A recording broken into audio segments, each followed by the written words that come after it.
Each quarter, the Benicia Emergency Response Team volunteers participate in continuing training.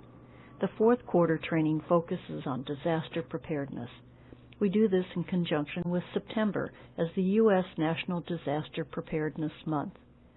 In this training session, we will cover family disaster plans, kits, home disaster mitigation, and the handling of home toxic materials.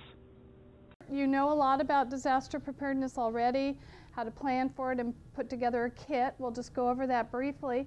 And then I thought we would all work together on a scenario to try to help someone else in the community put together a kit. Actions for Emergency Preparedness. This is a Red Cross brochure. It's sort of an all-in-one brochure now for preparing for a disaster. And let me briefly just go through it. If you open it up to this red section here in the middle, it just talks about how you can get more information, what the Red Cross is all about, and getting the community involved in this, and also who you can go to sign up for first aid and CPR training classes, other than attending CPR in the park on Saturday, October 20th here for a much reduced fee. Okay? So that's just general information on the Red Cross. If you open it all the way up, there are 3 steps that are indicated in here, and these are the main steps that the Red Cross has now developed in their program. The first is to make a plan. The second is to get a kit put together, a disaster supplies kit. And the third is to be informed. And then over here on this side, this is a tear-off section that allows you to write down your individual or family emergency contact information and then carry that with you or put it in your kit so that you'll always have contact information available. And we have another way of doing that as well that I'll talk about. So this is sort of an all-inclusive pamphlet on preparing for disaster that the Red Cross puts out. So first of all, I'd like to go over make a plan. Does anyone have small children in this room? Have you talked to your children about what to do in case of a house fire?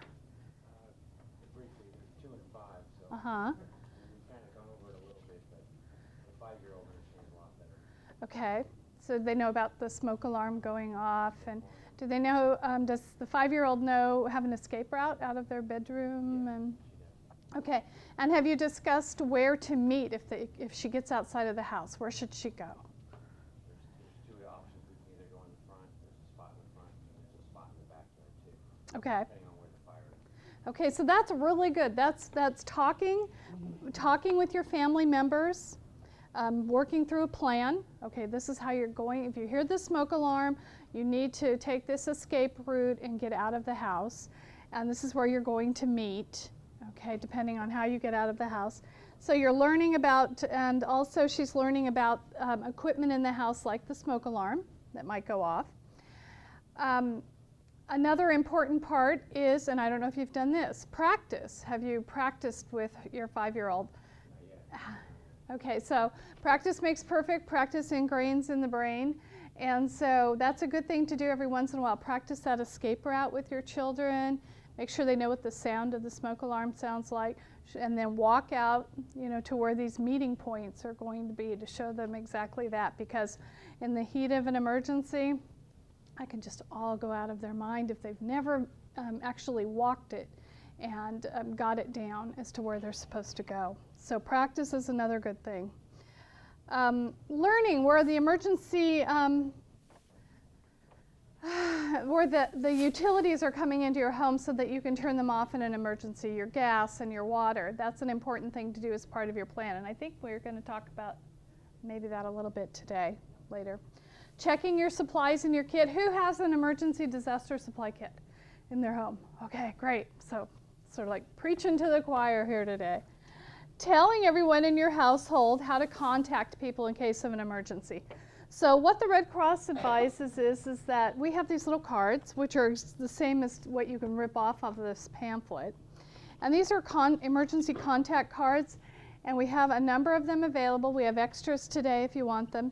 And basically what they're for is to put down your emergency information, contact information, cell phones for each of your family members, where you would meet if there was a large-scale disaster, either locally or regionally, And also to designate what we call an out-of-state contact. So that might be Cousin Joe in Reno. Okay, so everybody knows that if they can't get a hold of each other because telephone lines are down or something, maybe they can get a call out to Uncle Joe in Reno and report into him, and then he can collect that information and make sure that he accounts for everybody and can relay messages back and forth. Dad's stuck at work in San Francisco, but he's okay. You know, Mom made it home and she went to the school and picked up the kids. That kind of thing. Uncle Joe could be a great resource there, because often, for some mystical reason, long distance service will work better, or will work when often local service won't be working after an earthquake or some other kind of disaster. Tell everybody in your house about this plan, who you're going to contact, where you might be in an emergency, where to meet after an emergency. Practice that, especially fire escape out of the home. I think that's the most important thing. Practice that a number of times a year. And then learn about sheltering in place. Now, why is that important for us in Benicia? Shelter in place. Does everybody know what that is? Okay.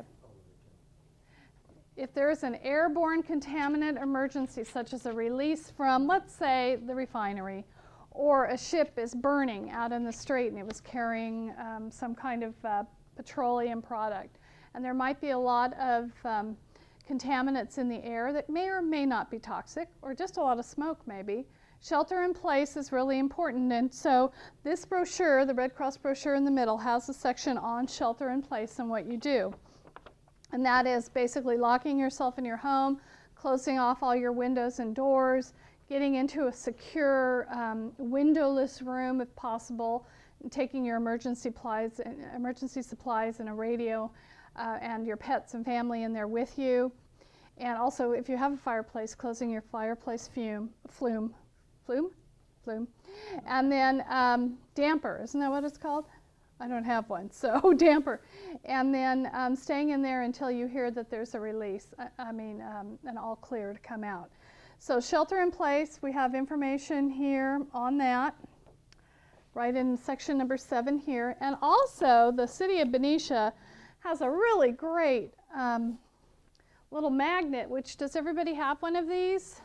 That has come in their water bill at one time, I think, that gives you the steps for Benicia to shelter in place, and the cable station to turn your, or radio station to tune to for more information. So if you don't have one of these, after the class I have a few of them up here.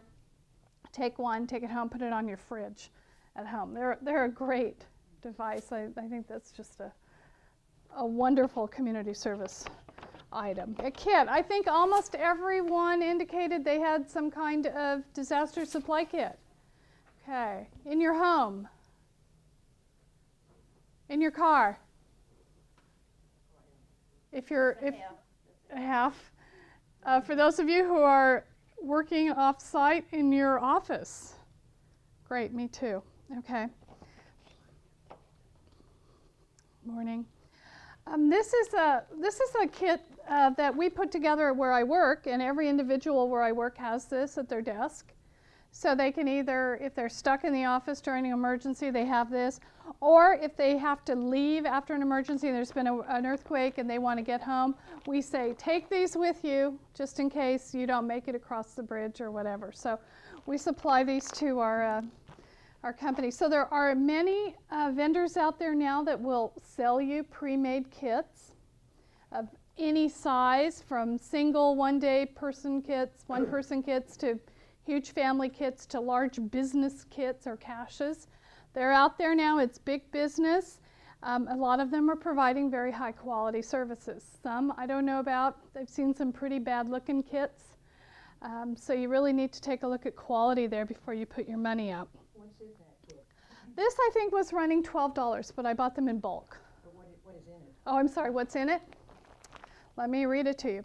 Emergency food, drinking water, thermal space blanket, snap light stick, a body warmer, one of those chemical body warmers, tissue, moist towelettes, a whistle, and some other first aid items, Band-Aids, that kind of thing are in here.